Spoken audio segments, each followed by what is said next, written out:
This guy apparently is running for, he's a gay Democrat taking down Lauren Boebert. And it's the most annoying, it's just awesome. Let's just watch. I love when people are like, you have a moderate policy, you lost my vote. oh, what vote was that? Was that the vote you were going to give to some Bernie wannabe whose overkill policies are unpopular with 75% of voters? Bernie, famously notorious for unpopular policies, just notorious. You feel good about yourself until they lose the general election, at which point you'll point your finger and blame someone else? That vote?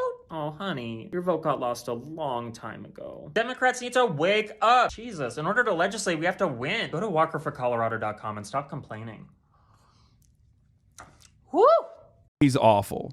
He's awful in the best way possible, okay? He is so awful in literally the best ways. This is you, though, just a lot gayer riffing on Democrats. No, but I wouldn't riff on people who are going to potentially vote Democrat or not because they, they have like moral convictions, you know what I mean? And they want to see their politicians actually represent said values. Yeah, I mean, someone said he's like doing a Christian Walker, Pete Buttigieg merger, and I love that. I think that's pretty valid.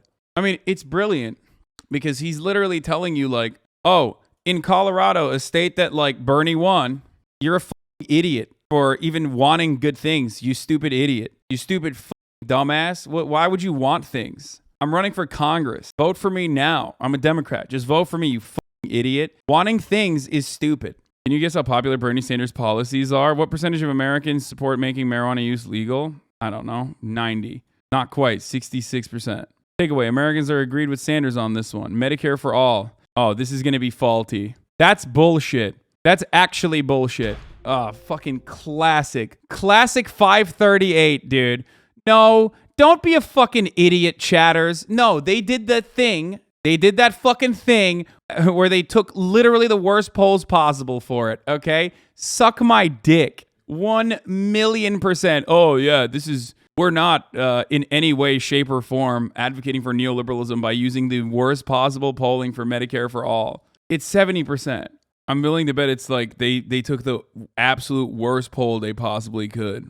It doesn't matter because obviously like unpopular still doesn't mean it's bad. It's still incredibly popular regardless. The point that is frustrating about it is that they not only say that it's a bad policy, but then they also say that it is actually unpopular when it's not unpopular. Across the board increase in share, Democrats favor a single government program to provide health insurance. What is this? 44 to 54.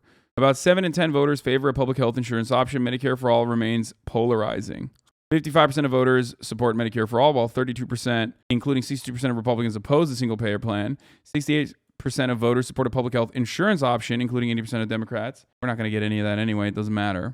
A poll is a poll. What do you mean by worst poll? Well, obviously, the way you ask certain questions will guide and get you certain outcomes. Polls are also heavily biased by the kinds of information that you're getting from every fucking media outlet. Saying that like all polls are created equal makes it seem as though Rasmussen, for example, does not exist. A majority of Americans continue to say the federal government has a responsibility to make sure all Americans have health care coverage. And since last year, there's been an increase, especially among Democrats, in the share saying health insurance should be provided by a single national program run by the government. Among the public overall, 63% of U.S. adults say the government has the responsibility to provide health care coverage for all, up slightly from 59% last year. There it is. What percentage of registered voters provide free tuition in colleges and state universities? I don't fucking know. Probably like 40. Oh, I was wrong. 58% of Americans support free college. What percentage of residents 2% wealth tax on individuals' worth? I'm fucking spitballing here, okay? And the reason why I'm spitballing is because depending on what fucking poll you look at, you can get incredibly different results, so it doesn't matter. The Hill Harris X poll says 69% of registered voters wanted Medicare for all. All the exit polling, which is not the most consistent, also showed nearly 80% in the Democratic primaries in places that went to Bernie Sanders. Nearly 80% of the voters in the exit poll showed that they wanted Medicare for all. Anyway, regardless, we've been completely fucking sidetracked. Like, if you are a leader, your goal shouldn't be elected for the purpose of being elected. Your goal should be to help your constituents. And a part of being a leader and trying to help your constituents revolves around adequately explaining to people why certain policies would benefit them. Democrats, for some weird reason, have completely dropped this idea. They've completely dropped this concept from what it means to win elections. They want to win elections for the sake of winning elections and run defense against the big bad Republicans. And they are big bad. But someone openly fucking saying this is mind-boggling. Like, why? You're not even lying at this point. You're not even lying to say like, oh man, I really care about you. Yesterday, I got canceled for making the outrageous And also, he didn't get canceled. People were just clowning on him. claim that ultra-progressive candidates can't win in blood red districts like mine, and that if you vote for one, you're throwing your vote away. Yeah. Every vote matters, but don't throw yours away on some ultra-liberal pipe dream who has no shot just to make yourself feel warm and fuzzy at night.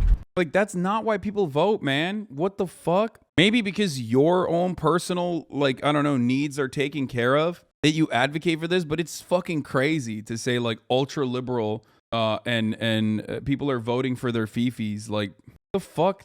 No, people are voting for politicians that say they're going to do things, like good things for them, because that's what politics is about. Let's hear what else. In order to legislate, Democrats must win. And in order to win, we need to nominate candidates who represent the district and play smart with common sense policies that can win. Yeah, in order for Democrats to legislate, they must win. Okay, but then what are you going to legislate? Kristen Sinema won. You know, Joe Manchin won. You want to be like them. And that's so fucking wild to me. And not only that, but it's also literally not enough. We are hemorrhaging voters. People do not trust the Democratic Party. They don't trust the Republican Party either, but at least the Republican Party is doing everything they can to fucking unite this like weird coalition of people that are going to vote. How? By pushing for anything. By pushing for differences in policy and not simply waiting for Democrats to do something so they can fucking react to it, even though they are reactionary. And that is what they're supposed to normally do. But in the absence of any sort of like progressive legislation being passed or advanced or even talked about, Republicans find new ways to create divisions. And that's how you arrive at the anti-LGBT legislation that's being passed through state legislatures. That's how you arrive at new methods of trying to stop black people and poor people in general from voting. That's how you arrive at all of that, because they want to actually fucking win. It's wild to hear someone just openly fucking mention, you know, we're not going to do anything. You're going to suck it the fuck up and you're going to vote for me because you're going to need to fucking straight up suck it the fuck up and vote. Okay, let's Not some platform designed to placate your overwoke Twitter temper tantrum pipe dreams. And we need someone strong enough to stand up to the bullshit, including Lauren Boebert's bullshit, but also including the bullshit in our own party trying to tear down Democrats with a Dude, how are you going to fucking talk about Lauren Boebert and then compare Lauren Boebert to like actually progressive legislators? shot. TLDR, I'm not sorry, and I've got my eye on the only prize that matters, winning. He is every stereotype that we fucking complain about with respect to Democrats. Is a typical fucking Democratic consultant guy, just openly showing the disdain that he has for voters by telling him like, get fucked, peasant, like you're gonna vote for me or else you're gonna have more Lauren Boeberts. And he openly mentions it too. He's like, all I care about is winning. And then when he says like, in order to pass legislation, you have to win. Okay, but then what kind of legislation are you gonna pass once you win? If you have no takes on the matter, if you're not going to tell us what or if you're, you know, showcasing your disdain for like any sort of progressive legislation, then, you know, expecting people to vote for you for no reason, it's fucking insane. Yeah, his economic policy leans right. The right supports low taxes to promote consumer spending, which in theory creates a healthy economy. This is called supply side economics. The left supports higher taxes to fund public services that expand federal protections and reach. I agree with supply side economics. People should spend their money as they see fit. This means lower taxes. Look, the government can barely get out of bed in the morning. One day, maybe it can use $5 trillion in taxes effectively.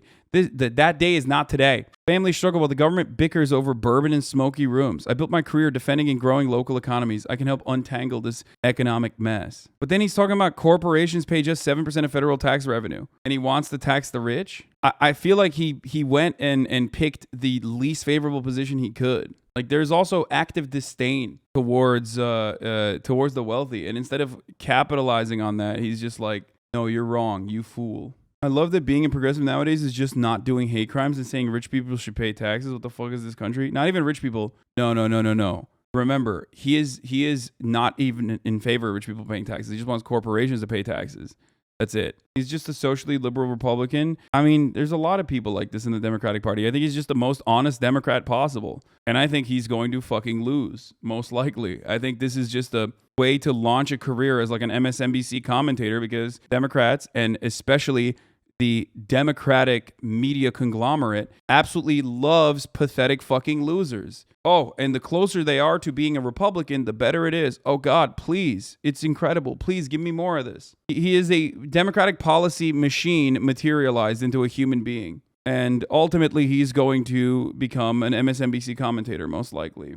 Going for the Ivy League Dems who make up the media class and despise Bernie bros, but like he's not going for actually winning this election is what I'm saying. So let's see Saul Sandoval, Chicana Latina social worker turned organizer in Colorado 3, that's also working towards taking down Lauren Boebert in the district. Families are struggling to make ends meet. Businesses are closing. And when we needed Lauren Boebert the most, she didn't even bother to show up.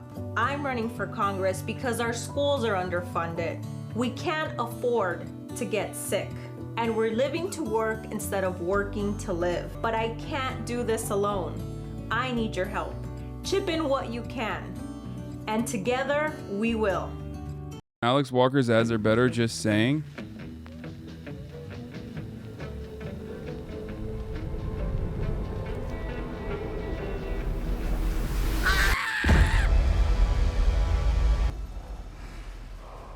Oh, shit!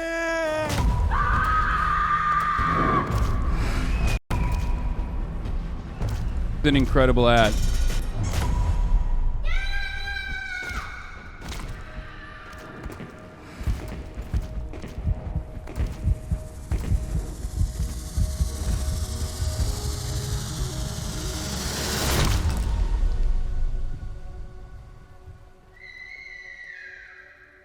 We are real Coloradans. We deserve a living wage, small government that actually works, and freedom of choice. Instead, we have bullshit.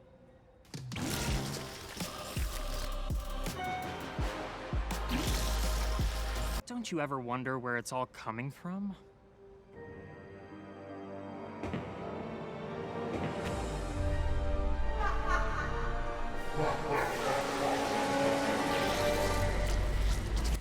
Colorado needs a bull, not a bullshitter. I'm Alex Walker, and I approve the shit out of this message.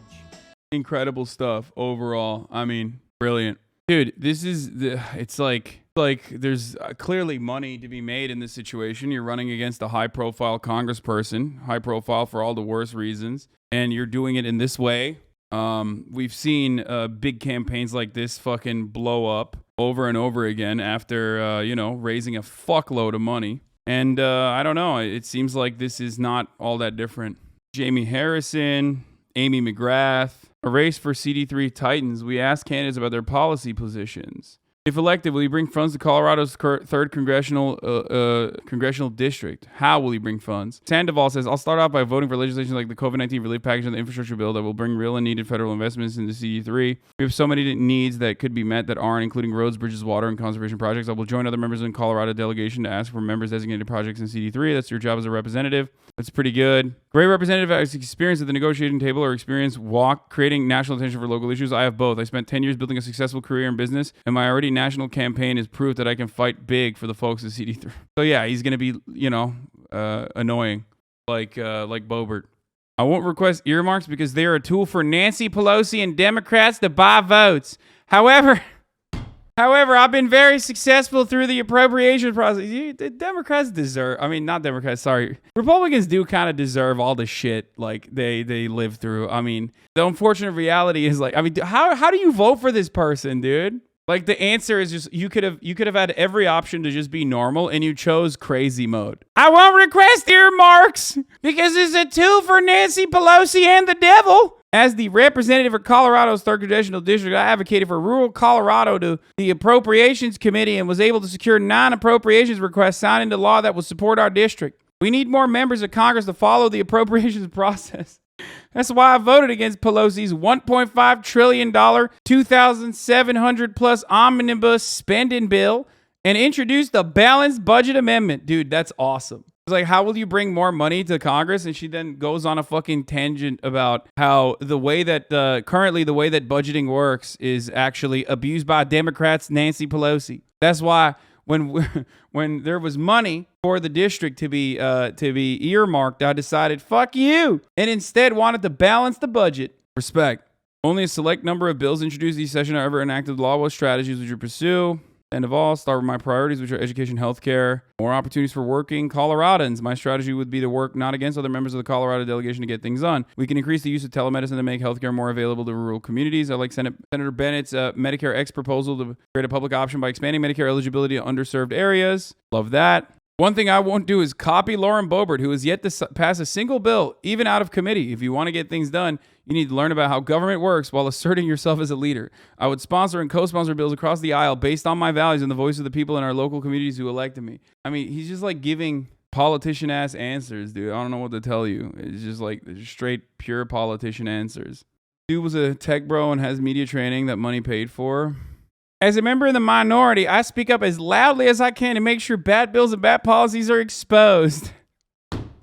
Let's go, dude. Okay, I can't. What's your top economic priority? Sandoval, workforce development and opportunity. Too many people in this district are struggling financially. We need to create more job opportunities through apprenticeships, trade schools, and job training for people who are already working and looking for better paying jobs through more skills by investing in the workforce development, apprenticeship training, and growing industries like healthcare technology and renewable energy. We can open the door to career advancement. Walker says, saving and rebuilding CD3's economy. I built my community growing small businesses and local economies. Together, we can turn CD3 into a clean job superpower that boosts your family's pay 25% in 3 years while lowering income taxes for families making less than $100K. We'll make up the difference with fair corporate taxes for once. My priorities is to restore proven principles of the America First agenda. That starts with putting American workers first, getting the government out of the business of choosing winners and losers, reducing dependency, and sticking up for ourselves around the world. Yeah, we're going to stick up for Colorado District 3 around the world. For far too long, Colorado District 3 has been getting fucked over by North Korea, by all of our enemies, both domestic and foreign.